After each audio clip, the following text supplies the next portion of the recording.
Hi there. Dr. Bill Crawford here, psychologist, speaker, author of 7 books, host of 2 PBS specials. Here again to bring you another tip on how to help you create the life you want. Today I want to talk about the concept of forgiveness. There's a lot of things being written on the value of forgiveness. It's not, you gotta let things go. Can't just keep carrying around this stuff. And yet a lot of people have trouble with that concept. And I think it has to do with the word itself. The word really has a tendency to mean, especially in the past, someone who is kind of absolved of whatever wrong they did in the past. The phrase is, I forgive you. So in many ways it is directed to this other person.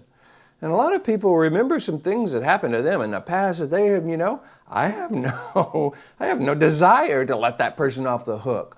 Or they're afraid that if they forgive that person, it means A, they got away with it, or it was no big deal, or they're going to do it to them again, or somebody else is going to do it to them again. So what we need to understand is why we hang on to being hurt in the past. Because it's not like it's fun, right? It's not like it's comfortable, but a lot of people do it. And I think it has to do with how the brain processes information. For those of you who follow my Life from the Top of the Mind philosophy, it got this middle part of the brain, the limbic system. And its job all through our evolution of the species has been to kind of make sure that we stay here alive, stay safe. And so it has a tendency to be hypersensitive to anything it perceives as a threat. So when we think about somebody who did something to us in the past that really hurt in some ways, either emotionally or even physically, the limbic system had a reaction to that and has a tendency to kind of hold on to what that person did.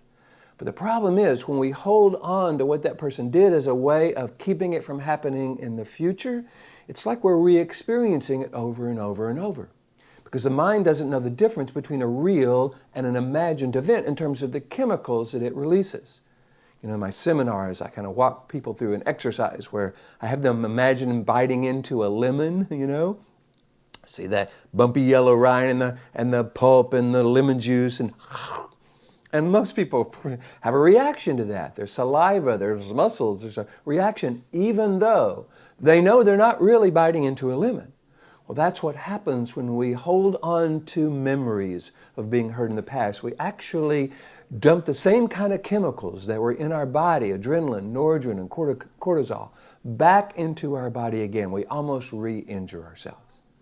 So what is the alternative? What can we do instead? To me, I want to look at the difference between forgiveness and letting go of the past. Because I think most people do want to let go of the past. They don't really like just hanging on to it. They know how it doesn't serve them.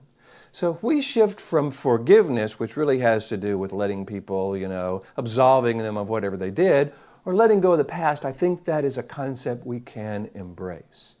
Now, the problem with letting go of something is you're kind of holding it and you got to say, I got to let it go, because if I don't let it go, man, I'll always be. Well, see, that's still fear and worry and stress. We don't want fear and worry and stress being the driver that is making us feel how we feel or driving our thoughts and behaviors and emotions. So what I suggest we do is this, as we shift from what we don't want to what we do want. There's a quote that I use in my seminars that says, I will no longer hold on to images of being hurt in the past as a way of staying safe in the present and future. See, if our goal is to be safe in the present and future, we don't have to hold on to images of being hurt in the past in order to do that.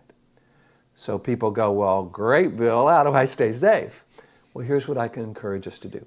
Number one, get a clear sense of who we want to be in the present and the future. What is our highest purpose? What are those qualities and characteristics we want to bring to life in the present and the future? How do we want to define ourselves in a way we would recommend to someone we love?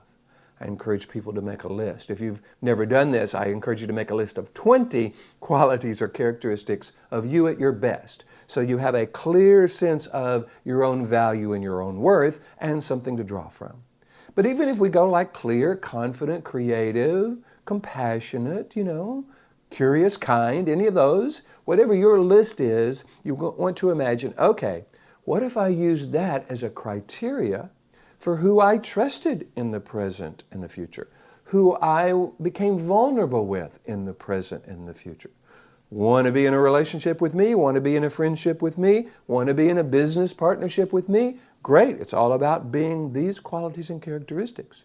If you want to be mean and deceitful and angry and vindictive, go be in a relationship with someone else.